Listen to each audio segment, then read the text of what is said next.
வணக்கம் ஃப்ரெண்ட்ஸ், நான் சுதா சந்தோர் புண்ணியம் வீடு சேனல்லேருந்து பேசிகிட்ருக்கேன். இன்றைக்கி என்னோடய டெய்லி ரொட்டீனை காமிக்க போகிறேன்.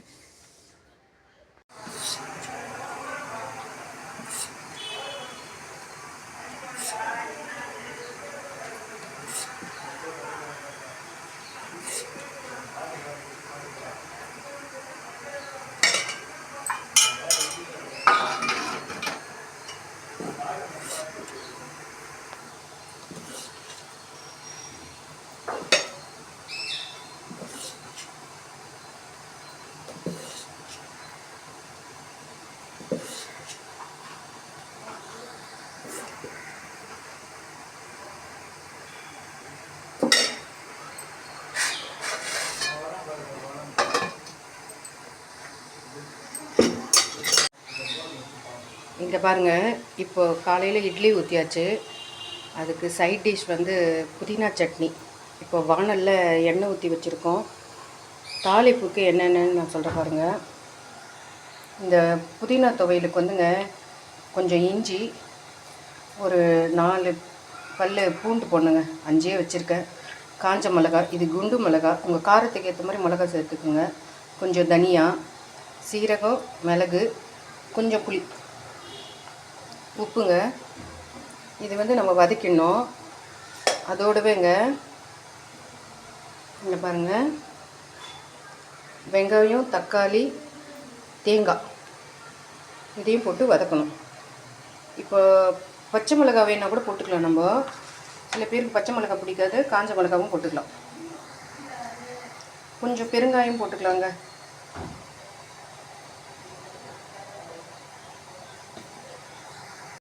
நம்ம புதினா துவையல் வந்து உளுத்தம்பருப்பு வச்சு தனியாகவும் அரைக்கலாங்க. இந்த மாதிரி வெங்காயம், தக்காளி, தேங்காய் இந்த மாதிரி வச்சும் அரைக்கலாம். வெறும் உளுத்தம்பருப்பில் வச்சு புதினா வதக்கி அரைச்சாலும் உடலுக்கு ரொம்ப நல்லதுங்க.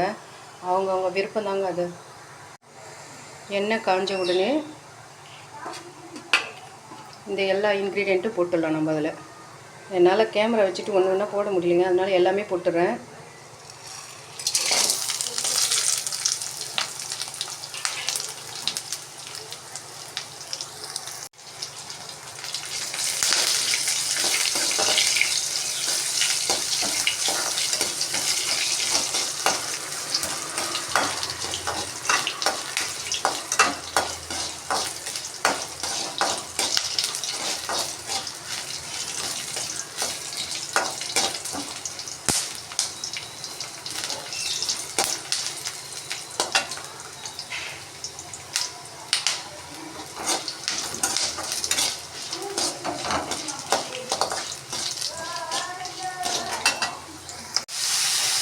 வெங்காயம், தக்காளி போட்டு வதக்க வச்சுட்டேன். இப்போ எண்ணெய் கொஞ்சம் அந்த நம்ம வறுத்தம் பார்த்திங்களா, அந்த எண்ணெயும் போடுங்க. இது நம்ம துவையல் தான், இதுக்கு எண்ணெய் அதிகம் தேவையில்லை. கொஞ்சம் பெருங்காயத்தூளும் போடணுங்க, இதில் நல்லாயிருக்கும்.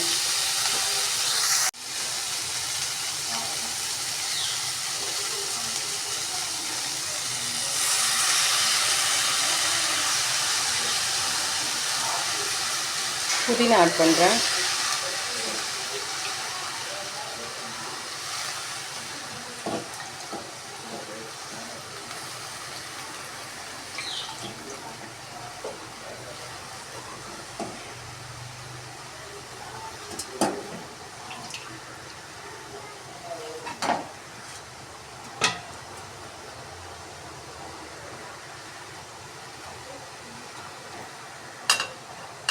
இன்றைக்கி என்னோடய சமையல் அறை வேறு மாதிரி இருக்குங்க. நான் கிராமத்தில் இல்லை, சென்னையில் இருக்கேன், அண்ணா வீட்டில்.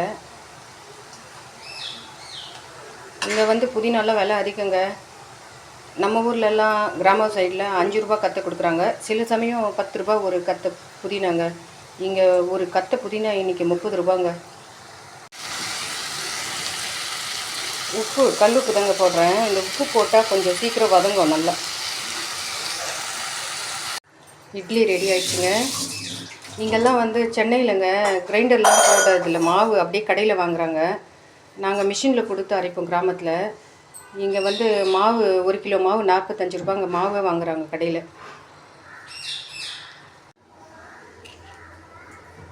மிக்சிலங்க இந்த முதல்ல எடுத்தோம் பார்த்தீங்களா, வறுத்த மிளகாய், இஞ்சி, பூண்டு, கொஞ்சம் மிளகு, தனியா இப்போ போட்டு மிக்சியில் ஃபஸ்ட்டு அரைச்சிட்டு போகிறேன். கொஞ்சம் சின்ன ஜாரை கூட எடுத்துக்கலாம், நல்லா மசியும். நான் கொஞ்சம் பெரிய ஜார் தான் எடுத்திருக்கேன். இப்போது புதினா துவையல் ரெடி ஆகிடுச்சுங்க. இதுக்கு வானலில் தாளிப்பு போட்டு இருக்குன்னா இட்லிக்கு சைட் டிஷ்ஷுங்க இன்றைக்கி. இது வந்து புதினா துவையலுக்கு தாளிப்புங்க. எண்ணெய் காஞ்ச பின்னாடி வடகம்,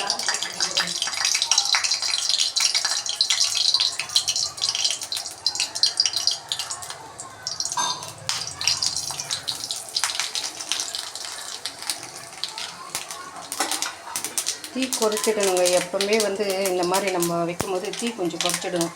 வடகம் தீஞ்சிடுங்க.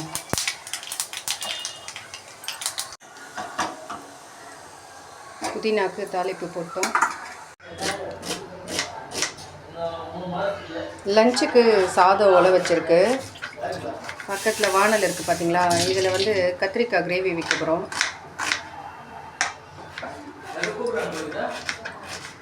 கத்திரிக்காய் கிரேவிக்கு வெங்காயம்,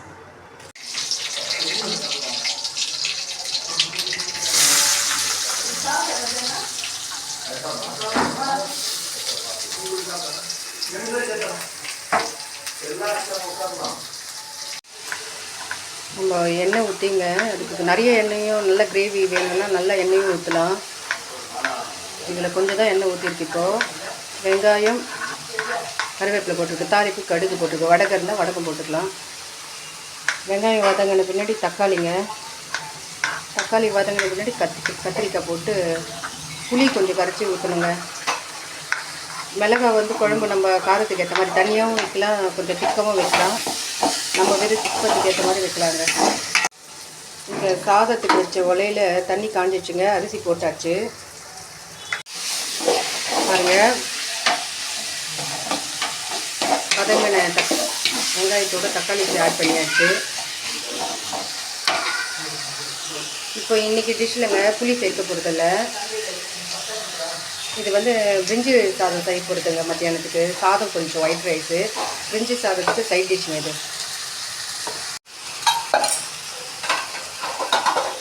அப்புறம் இன்னொரு கத்திரிக்காய் பண்ணலாம் அப்படின்னா என்னப்பா வேணுமா?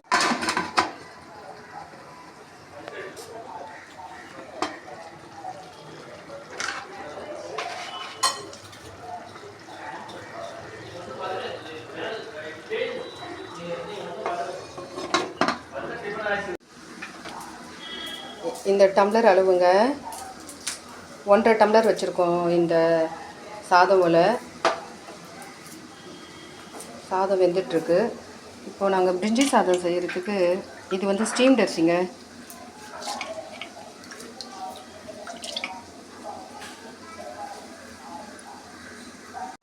பாருங்கள், கத்திரிக்காய் கிரேவி ரெடி ஆகிட்டுருக்கு. ஆல்மோஸ்ட் வெந்துடுச்சு.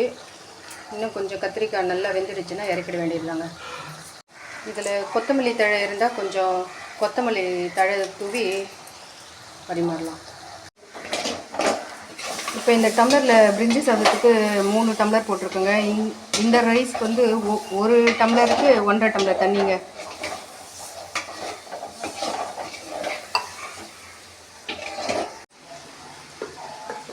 எண்ணெய் ஊற்றணும்.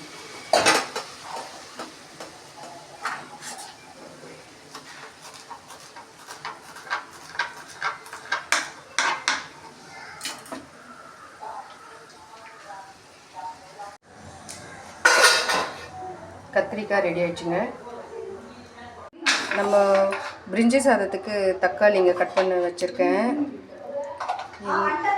இந்த சைஸில் ஒரு 5 வெங்காயங்க. இதில் நிறைய காய் போட போகிறதில்ல. நாங்கள் வெறும் பீன்ஸு, உருளைக்கிழங்கு, பச்சை பட்டாணி இருக்குங்க. பச்சை பட்டாணி ஊற வச்ச பச்சை பட்டாணி இருக்குது. இங்கே பிரிஞ்சி சாதத்துக்கு பேன் வச்சுருக்கோம்.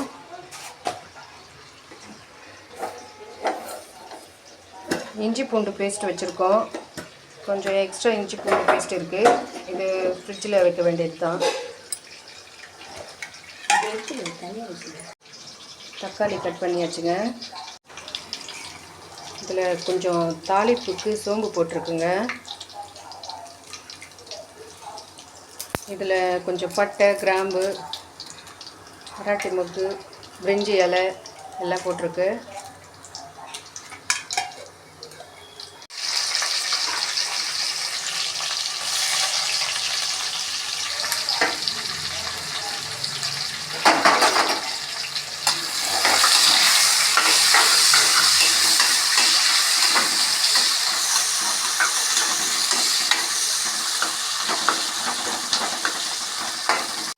இஞ்சி பூண்டு பேஸ்ட் போட்டிருக்குங்க.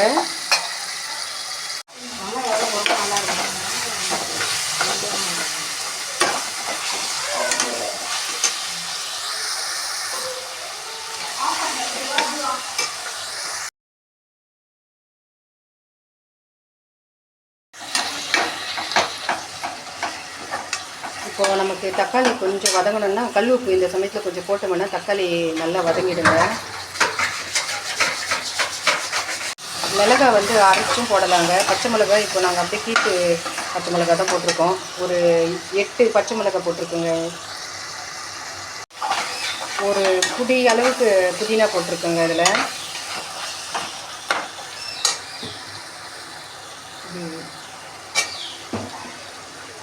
கட் பண்ணி வச்ச பீன்ஸு, உருளைக்கிழங்கு, பச்சை பட்டாணி. நம்ம கேரட் இருந்தால் கேரட் போடலாம்.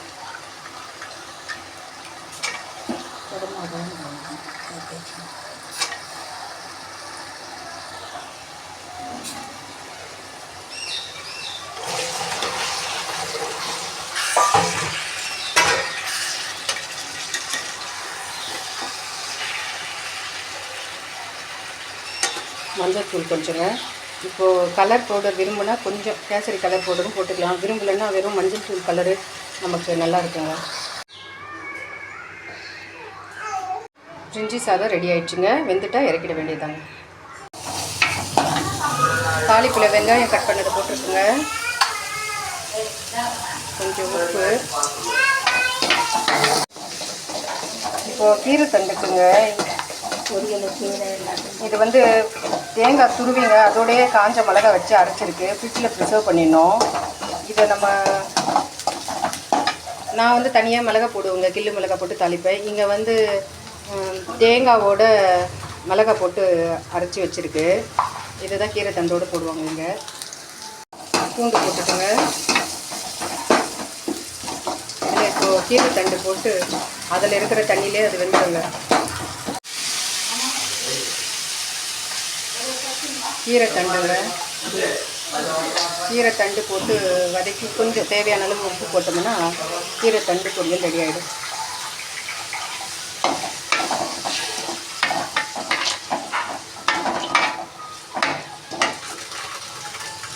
இதுக்கு நிறைய தண்ணி ஊற்றிலாம் வேக வைப்பானுங்க. இந்த தண்ணியிலேயே ஒரு தட்டு போட்டு மூடி வச்சா வந்துடுங்க.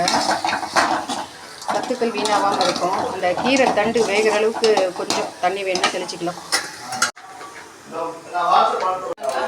இது தயிர் பச்சடிக்கு வெங்காயங்க. தயிர் போட்டு உப்பு போட்டு கலந்து தயிர் பச்சடி சைட் டிஷ்ஷுங்க.